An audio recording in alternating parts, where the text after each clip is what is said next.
Lanao del Norte. Thank you, thank you. Thank you. Okay, upo muna kayo. So, thank you, Pastor Omar and Ma'am Agnes, for giving your lives and the ministry and serving God in the city of Milan, Italy. Noong una yung Milan, nakita ko lang to sa comics. So, hindi ko akalain na ako po'y makapunta dito and I can, used by God in bringing His Word. Your pastor, no, has a great heart for mission. O nagpasalamat po ako sa Panginoon sa buhay niya. At your church is a great church because you have a great heart for mission. Yung church ninyo, grabe yung intensity ninyo sa mission. At sana po madala ko dito yung mga members ko sa church para po mahawaan sila. Yung lahat na members, lahat involved sa inyong mission conference. And I thank God about that. And I'm honored that I'm here, one of your speaker. Kasama ko yung great missionary natin, si Missionary Angelo. Italiano yon, no? Angelo, di ba? Italiano yon. At saka yung si Pastor Omar, taga Lanao ito. Yung mga Omar, mga ano yon,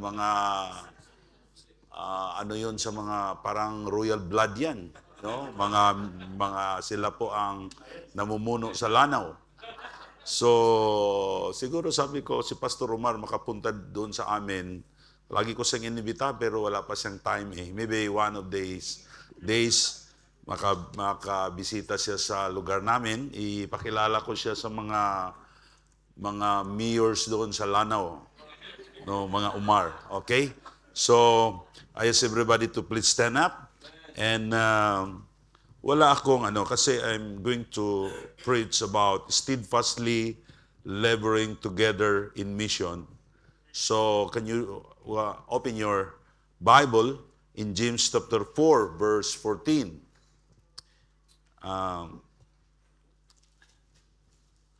Basahin ko lang, no? I'm going to read it loud and please read it silently while you are standing. James chapter 4, verse 14. Whereas you know not what shall be on the morrow, for what is your life? It is even before that appeareth for a little time and then vanisheth away. Let's pray. Our Heavenly Father, we thank you, God, for this great church. Thank you for the life of Pastor Omar. Thank you, Lord, for this church. Sila po, Lord, they have a great heart for mission.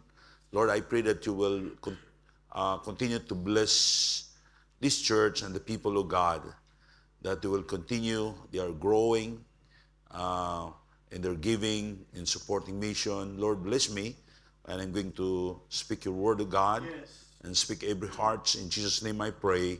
Amen. Thank you. Please be seated. One of the reasons why we need to steadfastly laboring together in mission because our lives is very short. Amen? So, sa Cebuano, mubo lang ang atong kinabuhi. No?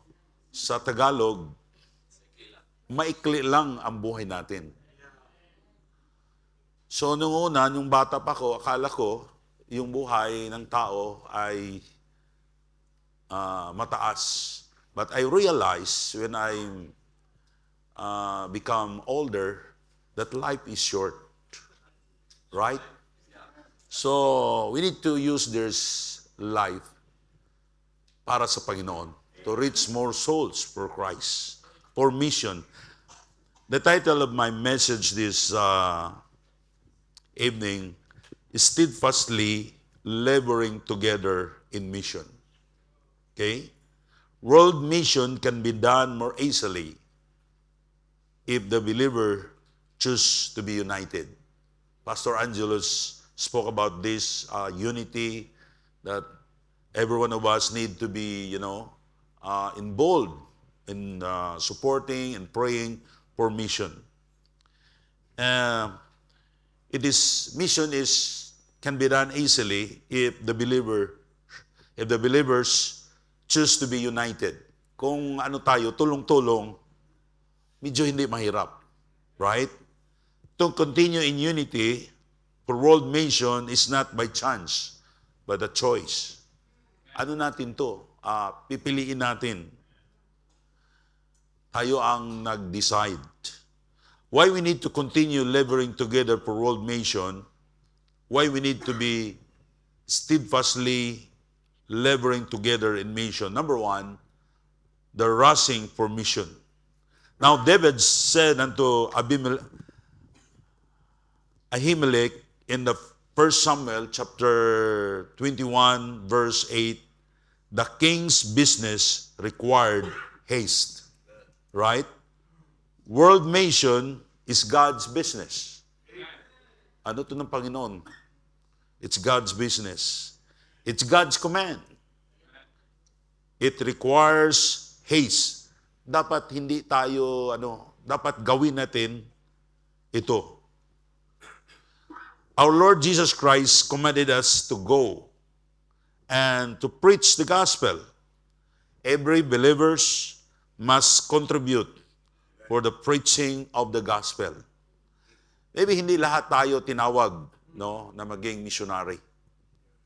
Pero lahat tayo must be involved in mission.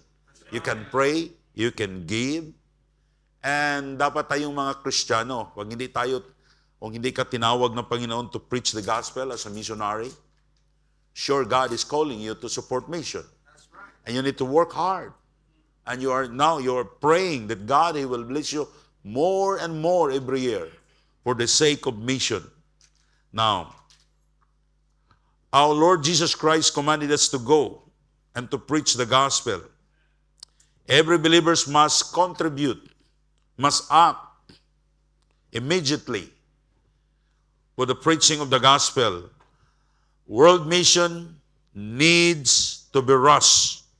World mission needs to have immediate response. Di pwede, mamaya na lang, next year pa ako eh. No. You need to act now. And why? Because, number one, life is short. The life of man is short. When you are an age under 20, you think life is very long. Minsan sabihin natin, parang mataas ang buhay natin. But no, you are wrong. But when you age reach to 50, you will realize that our life is very, very short. Nung bata pa ako, parang I'm excited. Traveling abroad, preaching the gospel with Pastor Ken. First time we went to Australia. That's the first time na pumunta ako sa Australia. Siguro mga 15 years ago, no? Yeah, mga 16, more than 15 years ago. Yeah, mga 15 years ago. Mga bata pa kami, si Pastor Ken. Pero bata pa siya ngayon. So, grabe, yung pastor doon, parang 7-footers, no? Parang nagpa-picture kami sa kanya, parang mangliit namin. At we asked them na tingin tayo ng kangaroo. Sabi niya, yeah, after the preaching. Hanap namin ng kangaroo, may nakita kaming vacant lot. Sabi niya, there's a kangaroo. Pumunta kami, may barbed wire, no? Sinuot natin. Tapos yung pastor, grabing takot niya sa amin. Kasi nilapitan namin. Yung mga kangaroo na ganyan, no? They're ready to fight. But now I'm old, I'm 60. Parang 62 na ako eh. Sabi ko, parang ma-stress na ako pag malapit na akong mag-travel. But the life of man is short. Young man, you must realize that your life is short. Gamitin mo yan para sa Panginoon. And in James 4, chapter 14, whereas what shall be on the morrow. Hindi natin alam ang buhay natin. Kung ma-reach mo yung 50, di mo alam. Mamatay ka na at the age of 49. Di ba? So matakot ka. Dapat isuko mo na ang buhay mo ngayon. Amen? Baga dagdagan yan ng Panginoon. Pag hindi mo isuko ang buhay mo, baka hindi ka naabutin ng 50 o 30. For what is your life? It is even a vapor that appeareth for a little time and then vanisheth away. Maybe 30 years from now, I'm history. Siguro si Pastor Oma, abot pa ito ng 200 years. And all of us, I'm sure, 90 years from now, tayo ng lahat, wala na dito. Diba? Now, the gospel must be preached to all the world, to all provinces in Italy, to all the cities and towns in this country, as soon as possible, because people are dying without hope of eternal life. If they die without Christ, their soul will suffer in hell forever. My question is, are you saved?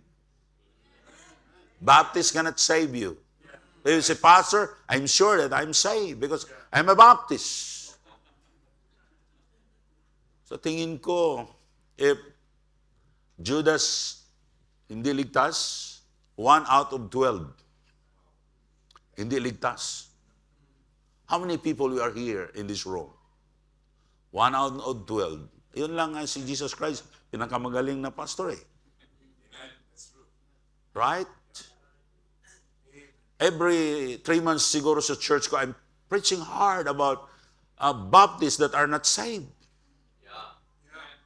But I've realized that every time I preach, there are old members accepted the Lord Jesus Christ.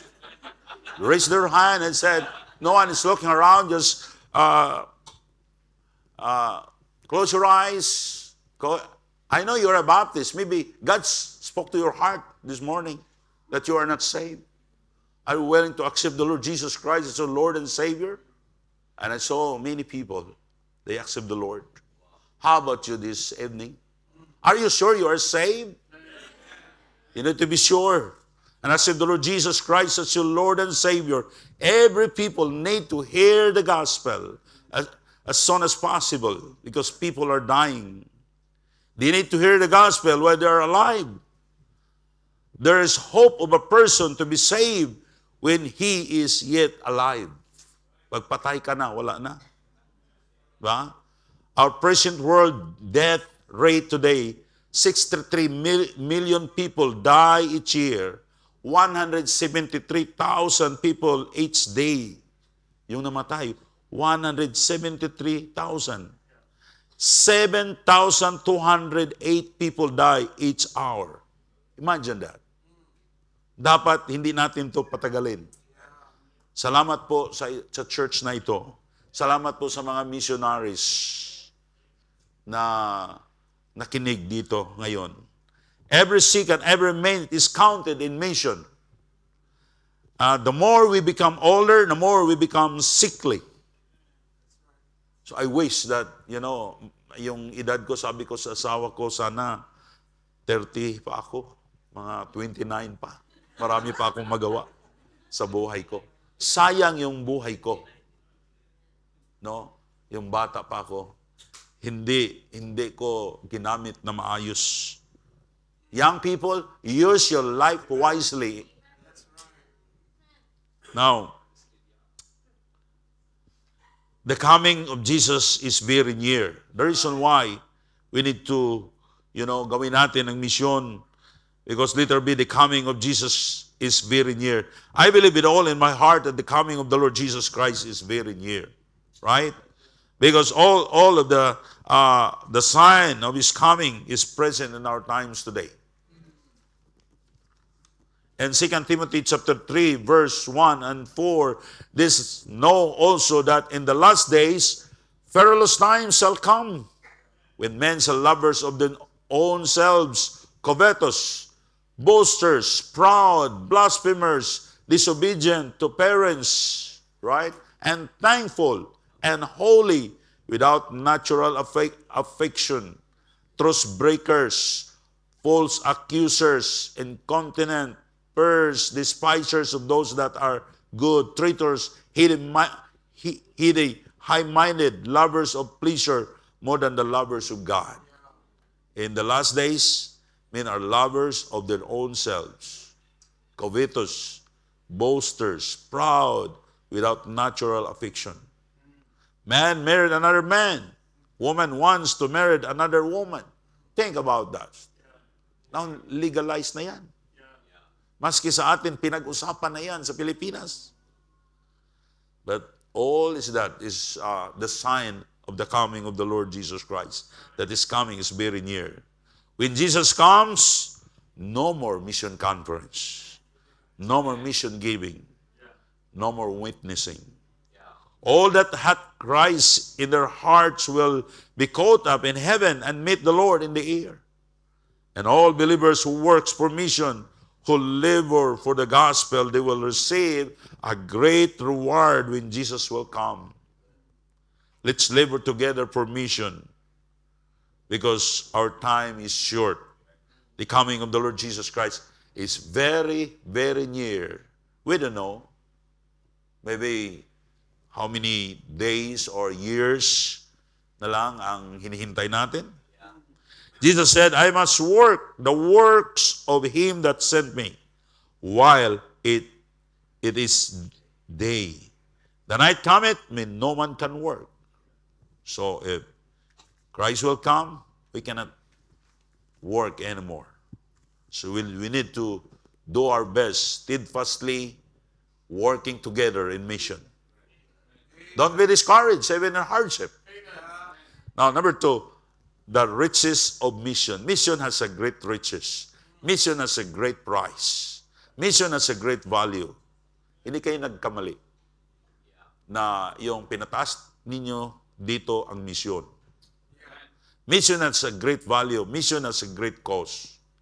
The most valuable riches is not in this world, but in heavenly riches. Apostle Paul is willing to die because of mission. Because mission is the most valuable than earthly riches. Yung pera mo sa bangko, pag mamatay ka, hindi mo na magamit yun. Kung bata pa ang asawa mo, mag-asawa yan muli. Oh. Pag sabihin mo siya ngayon, sabihin mo, love, kung mamatay ako, mag-asawa ka pa ng iba. Magsinungaling siya, sabihin niya, hindi na. Then we need to use our money. Amen? Dapat lahat ng mga pangarap mo sa buhay kasama ang misyon. Kasama ang simbahan. How can I work? How can I give much for mission? Yung mga member ko sa church, minsan mag-fellowship kami, alam na nila kung sabihin ko, Brad, can we talk? Pakainin ko sila sa restaurant, and yung mga businessman at sabihin ko, dito iparinig ko to ni Brother Philip, Brad, thank God you give much for mission. Because yung mga businessmen namin may nagbibigay ng 20% for mission. 10% tithes, 20% for mission. Sabihin ko, Brad, I know you give much, but you need to give more. And I thank God. Sabi na, Pastor, because you're our pastor, well, by God's grace, I will increase my faith promise offering. Brother Philip, can you do that? 75% of our mission offering, 7 lang ang mga tao nagbigay. They are business people. 25% of our givers, 1,000 na plus na mga tao. Because businessmen, I know they are God called you to work as a Christian businessman for the sake of mission. Amen, Brother Philip? Yeah. Last year, we increased 2 times sa mission giving namin. Sabi ko, church, we need to have another 100,000 per month. Yung mga businessman, nagkinig lang sa akin. Pinakinausap ko sila. If you believe God is a great God, you need to obey Him. Because our life is short. Hindi na natin magawa yun pag patay na tayo. For me, my greatest privilege to be a part of mission. Amen? Now, the riches of mission, importante itong mission. Can you imagine, Apostle Paul is willing to die because of mission? These people are missionaries. They're willing to die for mission. One of my criteria in supporting missionaries, yung malaki bang support? Kasi may support na yung lang, kunti-kunti lang. Kailangan ko makita na willing siya mamatay sa mission. Ano yung pastor is willing to die for mission? May missionary kami, sabi niya, Pastor, pumunta na ako sa mission field. And ko, okay, let's pray. Now, kailangan mo sa akin. You promise to God and me that you are willing to die doon sa mission field. Sabi na, yes, Pastor. I'm willing to do that. I'm willing to die for God. Okay. Then, sige, suportahan kita ng malaki. After 3 months, sabi niya, Pastor, uuwi na ako. And I said, mission is very important. It's worth dying for. Sabi ko, huwag kang umuwi. Kung mamatay ka dyan, uuwi yung bangkay mo dito, magawa ako na isang room para sa iyo. Na you died in a mission field. Sabi niya, sige, Pastor, hindi na ako umuwi. But I saw, pagpunta ko sa mission field niya, I saw how God blessed this man. Marami siyang tao. Kasi God cannot use you unless you're willing to die for Him. Sometimes sabihin natin, bakit nung kapanahunan ni David, ni Joshua, mayaming kapangyarihan ang Panginoon na nakita natin. Don't ask that about God. Where's the power of God? At tanungin natin, saan na ba ang mga David ngayon? Saan na ba ang mga Joshua ngayon? You have faith in God. And they are willing to die for God. God is not working us. He will not work sa trabaho natin. Hindi siya magtatrabaho unless alam niya na willing tayo. We use, all what we have, ibigay natin sa Panginoon. Para sa mga missionaries na nakinig, God is going to bless you and He will work. He will bless your life if you are willing to die for God. Apostle Paul is willing to die for mission because mission is the most valuable than earthly riches. Now, soul is precious. Every soul is precious in the sight of God. In 2 Peter chapter 3, verse 9, the Lord is not slack concerning His promise, as some men count slackness, but is long-suffering to usward, not willing that any should perish, but that all should come to repentance. God is not willing that any should perish. God wants all should be saved. They need to hear the gospel. One soul is precious in the sight of God. Most of the times we put more value in earthly bodies, but not in our souls. We invest more money for earthly gain, but not in spiritual gain. Spiritual things are eternal and have a great price. Our souls have more value compared in our physical body. Yung kaligtasan natin kung kung ano ba, iprenda, ano yun sa English, iprenda? Isanla. Isanla, Tagalog yan eh. I-mortgage natin yan. Ha? Pawn? Ano ba sa inyo kung sabihin sa Diablo, okay, isanla mo yung kaligtasan mo. Just one day, I will give you 1 million euro. Papayag ka? Kung papayag ka, luko-luko ka talaga. Because the price of salvation is more than the price of the whole world. Baka mamatay ka. Hindi ka, punta ka sa imperno. Sabi ng Diablo, kung sabihin sa Diablo, okay, bigyan kita ng 1 million euro. Kunin ko ang kaligtasan mo just one day. Kung mamatay ka, yung panahon na yan, maimperno ka. After a day, ibalik ko yung kaligtasan mo, may 1 million euro ka na. Papayag ba kayo? Ako hindi ko papayag. Because my salvation is huge. The price of one soul is huge because God loved every soul. Jesus Christ died for soul. Can you imagine that? He's God, the Lord of Lords, the King of Kings. Soul is eternal. Soul will last forever. If you die without Christ, your soul will suffer in hell forever. When a person dies without Christ, they will die without hope of eternal life. And their soul will suffer in hell forever. Jesus Christ commanded us to every church to labor together in preaching the gospel into the whole world.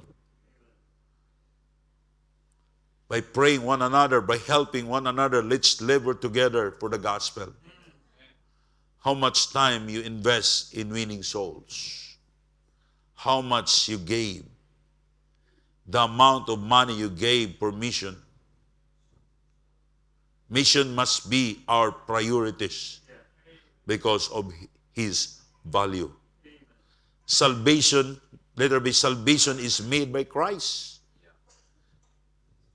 Hindi tayo maligtas sa ating gawa. Thank God I'm saved through faith in Christ. My salvation is 100% made by Christ. In Isaiah chapter 53 verse 5, but He was wounded for our transgression, He was bruised for our iniquities. The chastisement of our peace was upon Him, and with His stripes we are healed. Jesus Christ suffered so much to save us from eternal damnation. Salvation has a great price because He suffered so much to save us.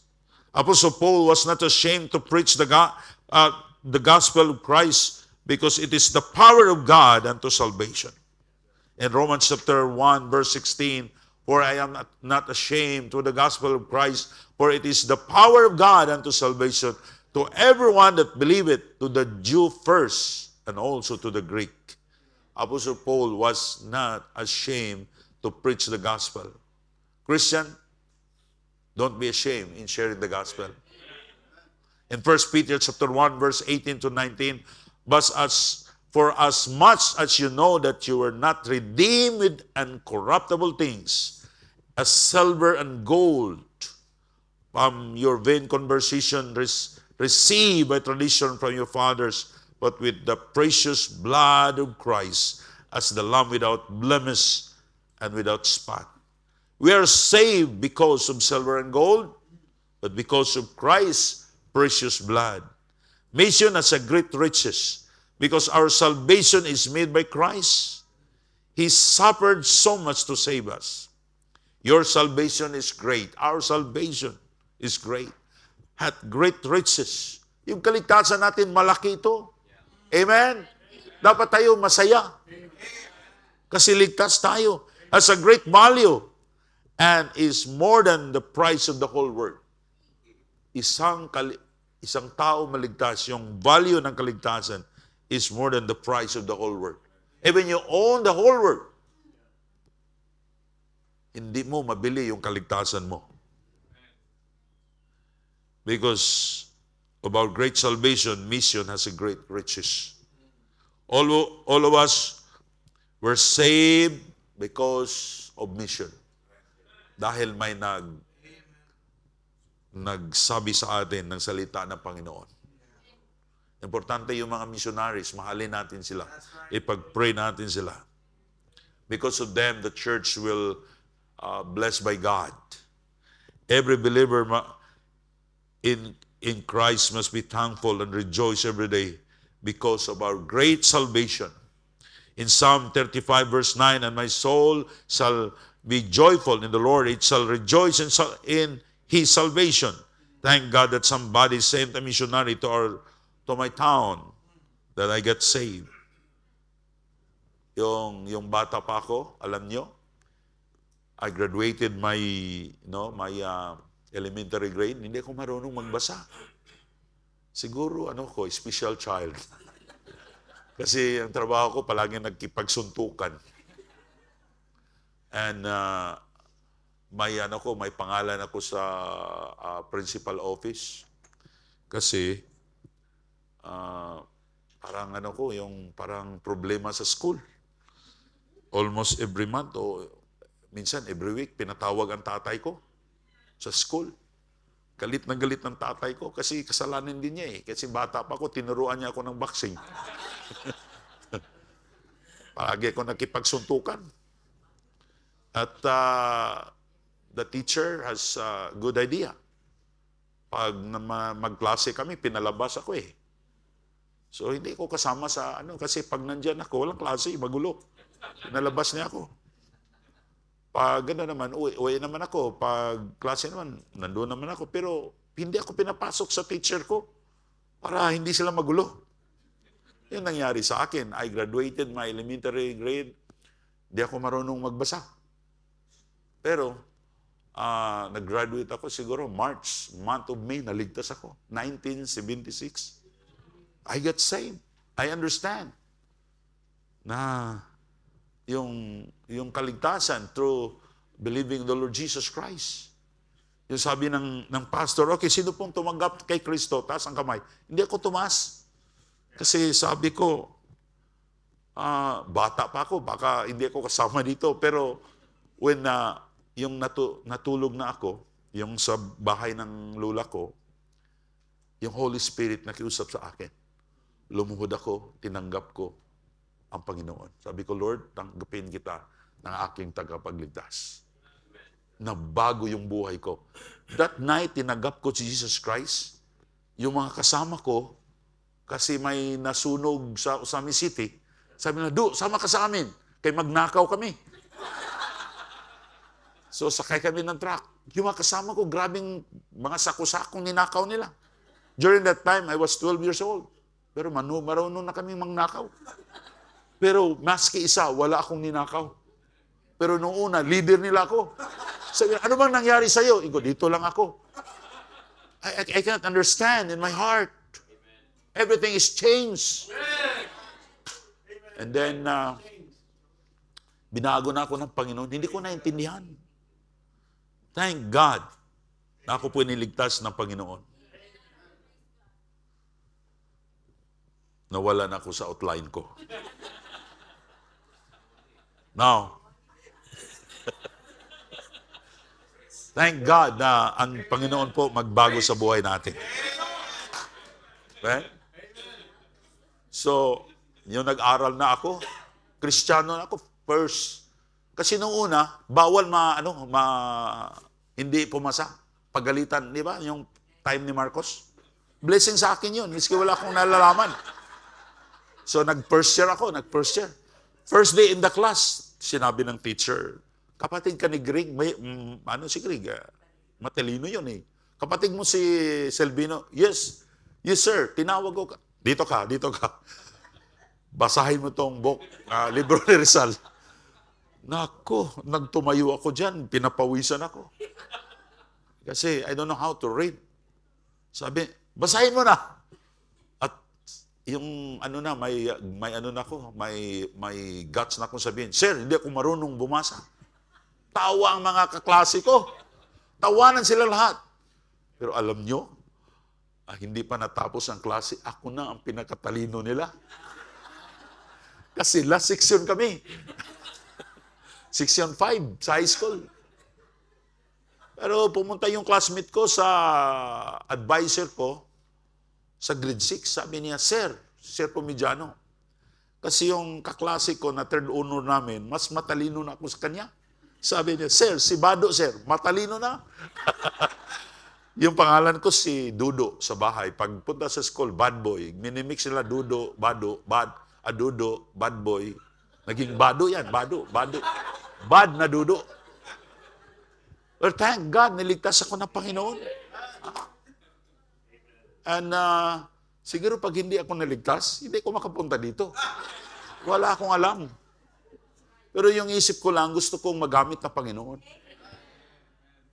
So, nawala na ako sa outline ko. So, now, salvation is made by Christ. Tama ba to? Souls are precious. Yung kaligtasan po, ginawa ng Panginoon. Thank God that I'm saved through faith in Christ. Salvation is 100% made by Christ. In Isaiah chapter 53 verse 5, but He was wounded for our transgression. He was bruised for our iniquities. The chastisement for our peace was upon Him, and with His stripes we are healed. Jesus Christ suffered so much to save us from eternal damnation. Salvation has a great price because He suffered so much to save us. Can you imagine? He's God, the creator of this universe.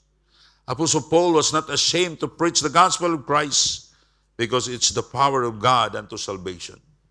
In Romans chapter 1, verse 16, for I am not ashamed of the gospel of Christ, for it is the power of God unto salvation to everyone that believeth, and to the Jew first, and also to the Greek. Apostle Paul was not ashamed to preach the gospel. Christian, don't be ashamed in sharing the gospel, because it is the power of God unto salvation. Share the gospel to your loved ones. Share the gospel to your neighbors, to your office mate, to your relatives. Yung family ni Jema, marami sila sa Lanao. Hindi ako taga Lanao. Taga Osami City kami. At nag-reunion, sabi ko, mag-reunion tayo kasi nag-away-away dahil sa lupa nila. At sabi ko, okay, mag-reunion tayo. Ako magbigay ng 8 lechon. Ako magbigay ng rice. Sabi na, kasi marami sila, mga 400 siguro. So, sabi nila, sa amin, kayo na ang bahala.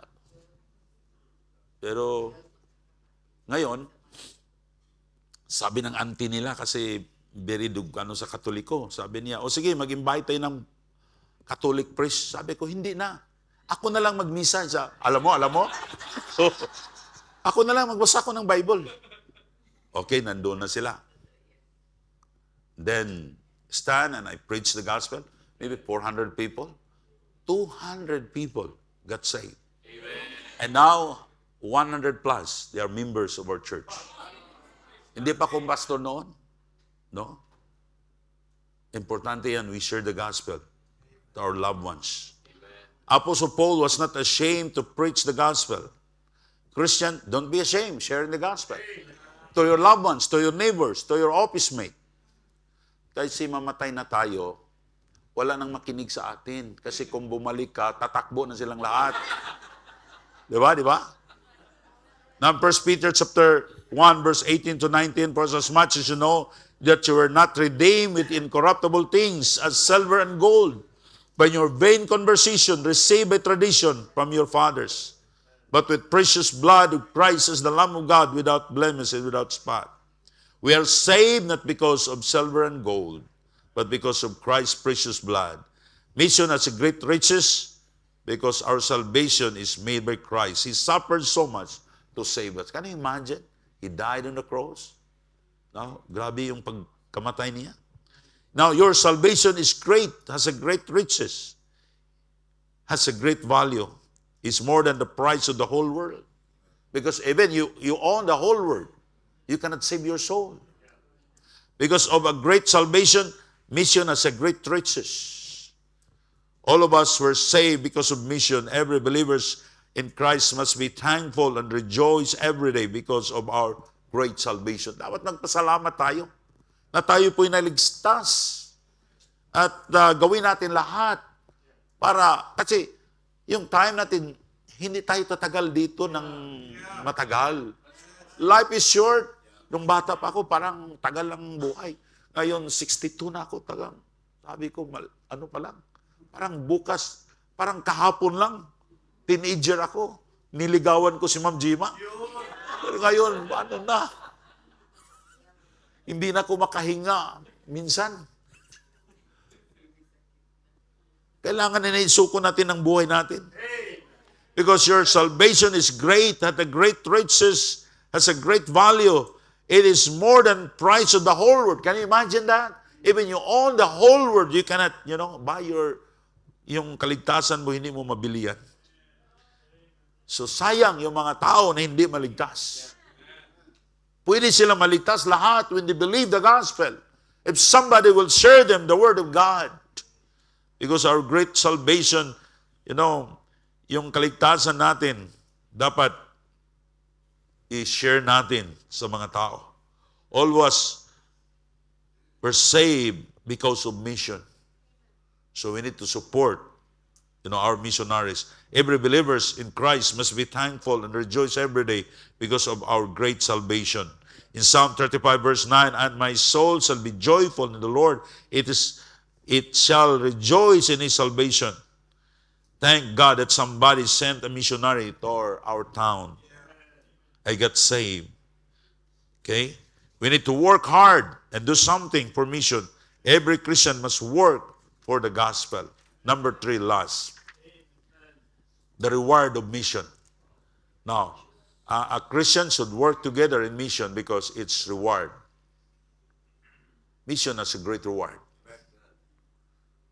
Not all are called to be a missionary, but all is commanded to give for mission. All is commanded to share the gospel. Hindi tayo siguro lahat na maging missionary. Okay, calling yan. God will reward us if we do something for mission. Reward in heaven. Mission has eternal reward. In Mark 10:29-30, kita natin dito, but he shall receive, verse 30, but he shall receive 100-fold now in this time, houses and brethren and sisters and mothers and children and land with the persecution in the world to come, eternal life. But he shall receive 100-fold. Now, if you invest something for the gospel, for mission, you shall receive a reward in the world to come, eternal life.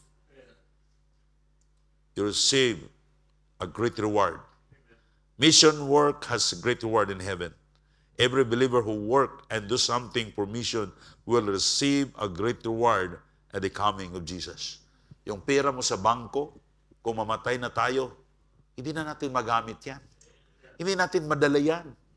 Pero every centavos, every euro na binigay mo sa Panginoon, yun lang ang mabaon mo doon sa heaven. Because God, He will give you a reward. Sayang yan. Sayang. Kung hindi ka magpagamit sa Panginoon. Nandito si Brother Philip is a great businessman, Christian businessman. For me, as a Christian, ako businessman din ako, no? Alam na ba nila? I'm a pastor, but I'm also a businessman. I have 400 workers in my company. But my greatest work is to preach the gospel. Yung naging pastor ako, hindi ko akalaing maging pastor ako. I talked to my wife, my 2 children, kinausap ko sila, maliliit pa sila, and I said, what about I'm going to quit our business and full-time in the ministry? Sabi ni Amam, siguro si Amam during the time, mga 12 years old, siguro mga 12, ganun. Yung panganay ko, babae, sabi niya, Papa, saan mo sila, yung mga workers mo, saan sila pumunta?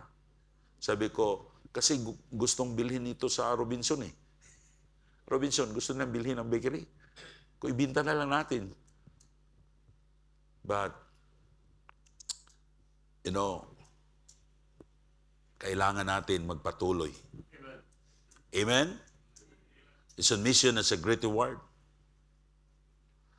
A Christian should not work together in mission because of its great reward. Mission has a great reward. Not all called to be a missionary, but all is commanded to give for mission. God will reward us if we do something for mission. Later, a reward in heaven. Mission has a great reward, eternal reward. In Mark chapter 10, verse 29 to 30, but he shall receive 100-fold now in this time. Now, if you invest something for the gospel, for mission, you shall receive a reward in the world to come, eternal life. Mission work has a great reward in heaven. Every believer who work and do something for mission will receive a great reward at the coming of Jesus. In Revelation chapter 22, verse 12, and behold, I come quickly, and my reward is with me, to give every man according to his work. Now, let there be rewards in the world. In Mark chapter 10, verse 30, but he shall receive 100-fold now in this time, houses and brethren and sister and mother and children and land and persecution in the world to come, eternal life. But he shall receive 100-fold now. Say, mayroon tayong reward kung magbigay tayo sa misyon, magtulong tayo sa gawain. In this time, in mission, you shall receive a double reward. Reward in heaven. Marami akong mga church members, nakita ko, God, blesses their lives, their businesses. Yung mga members ko na they are, doing business, nakita ko how God blessed them. They increase their faith promise offering. In mission, you will receive a double reward. Reward in heaven and reward in this time. God is going to bless us. Good things of this world. How about, kung hindi ako nag-obey ng Panginoon. Salamat po sa inyo. I know you are here, mostly you're working, but you investing this ministry so much. God will bless your life here in this world. I saw Christian who are blessed by God so much because of mission. Yung pagbigay natin sa mission, may reward yan. Ipagpala tayo ng Panginoon. Now, God promised us to bless your life in this world if you work and help the preachers of the gospel. What if hindi ako sumunod ng Panginoon? What if hindi ako nagbigay sa misyon? Hindi ko nagbigay sa tithes ko? 100-fold. Or what is 100-fold? 10,000%. Grabe yun, di ba? Grabe, Brother Philip, no? 10,000%. Walang makabigay ng ganyong kalaking interest. Only God can do it. And so how God, blessed the churches in the Philippines who invested their resources for world mission. Your church, you experience God's blessing. No, their members were blessed by God. Our church members, I saw how God blessed them. So church members, huwag kayong magtakot na magbigay sa misyon. Mark 9:41, for whosoever shall give you a cup of water to drink in my name, because of ye belong to Christ, verily I say unto you, he shall not lose his reward. God will reward every Christian and churches who makes any sacrifices in mission. Maybe you sacrifice so much for mission. Nakita yan ng Panginoon. Nung pa kami, yung nagsimula pa kami, may pangako po ako ng Panginoon na magkano po ang ibinigay ko. Sabi ko, Lord, if I have an extra money, pautangin kita. Kasi nabasa ko sa Bible na ang Panginoon magbayad sa utang. Pero minsan ang Kristiyano hindi magbayad eh. Pinautang ko. Sabi ng pastor ko, malaki bang kita mo? Kasi may offering ka ng 200,000. Iko hindi. Ano yan? Pinautang ko ang Panginoon kasi nabasa ko sa Biblia na kung pautangin mo ang Panginoon, magbayad siya. Sabi ko, Lord, this is my advance tithes. This is my advance faith promise. Advance yan wala pa. Pero nakita ko makapangyarihan ng Panginoon. Subukan nyo yan, pautangin nyo ang Panginoon. Yung kapitbahay nyo, pautangin ninyo. Hindi magbayad yan. Pero ang Panginoon, kung pautangin mo, magbayad yan. Nire-record ko yan. Lord, pautangin kita. Hindi ka naman nag-utang, pero I presented myself. Nautangin mo to. Kasi yung pastor namin, tikita ko, may pangakailangan siya. Advance ko yun. Advance tithes. I'm not saying na gawin nyo yan, but ano ko lang yan. I-share ko yung testimony ko. Nandiyan ang asawa ko. Hindi ako nagsinungaling. Pero nakita ko ang kapangyarihan ng Panginoon. God is, is more than willing to bless us if we put our faith in God. In Mark chapter 9, verse 41, for whosoever shall give you a cup of water to drink in my name, because ye belong to Christ, verily I say unto you, he shall not lose his reward. God will reward every Christian and churches who makes any sacrifices in mission. Christian, when you sacrifice for mission, make a sacrifice for mission, maski walang nakakaalam, alam yan ng Panginoon. Hindi papayagan ng Panginoon na hindi kanya bayaran. Kung ang Panginoon mangutang, magbayad siya. Magganda pa utangin natin ng Panginoon. Amen. Lord, wala nakakaalam dito. I have an extra money. Ibigay ko to sa iyo. Advance tithes. Advance mission. Ginagawa ko yan. It works. I saw how God blesses me. I cannot understand paano nangyari yun. Because makapangyarihan ng Panginoon. Why we need to do more permission? Because, our time is short. We need to be in a hurry. Souls are dying. They need to hear the gospel. Dapat po, magmadali tayo. Dapat po, gawin natin lahat para sa kaluluwa. Salamat po kayo na meron kayong pastor, hindi lang gwapo, may pananampalataya sa Panginoon. Talagang gusto niyang sumunod sa Panginoon. Gusto niyang maraming magligtas. Suportahan natin siya. Kasi kung gawin niyo yan, God is going to bless your life. Fully. Even people, they don't understand bakit nangyari niyo sa buhay ninyo. You need to work hard for the sake of souls. Thank you so much. Amen. Thank you so Thank much. you.